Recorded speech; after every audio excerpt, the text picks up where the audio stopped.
И видя Господ, че Содом и жителите му се развратиха напълно, и грехът им се възнесе чак до небето. Нечистота и беззакония изпълни града, а сърцата на хората се отдалечиха от всяка правда. Бог видя всичко и се разгневи, защото злото достигна своя предел.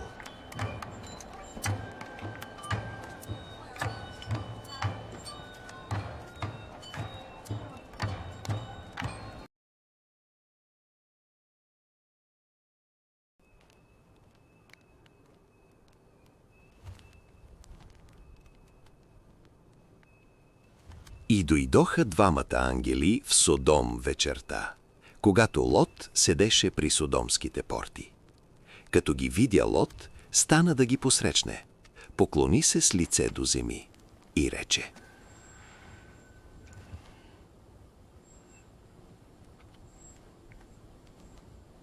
Ето, братя мои, влезте в къщата на слугата ми, пренощувайте, измийте краката си и станете рано сутринта да вървите по пътя си. Не, но ще Той ги нощуваме на нагости улицата. и му пече пресни пити, и те ядоха.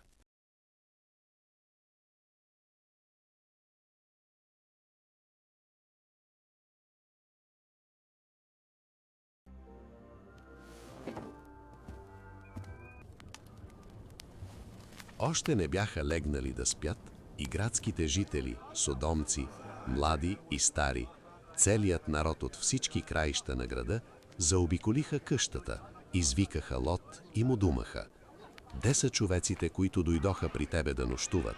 Изведи ни ги да ги познаем.“ Лот излезе при тях до входа, заключи вратата подира си и рече им: „Братя мои, не правете зло.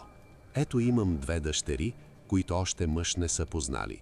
По-добре тях да изведа при вас и правете с тях каквото искате.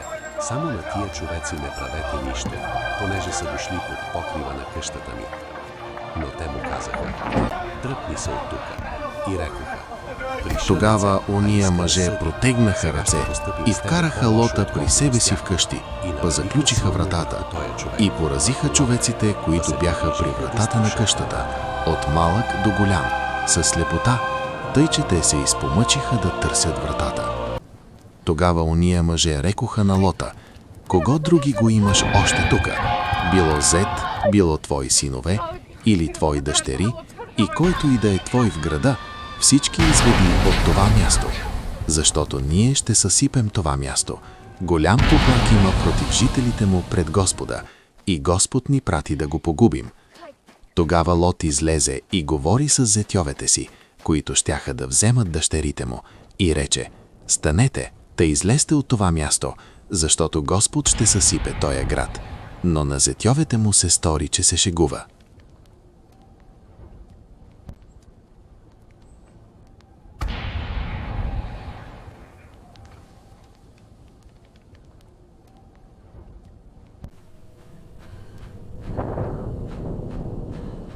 А Лотовата жена погледна назад и се превърна в солен стълб.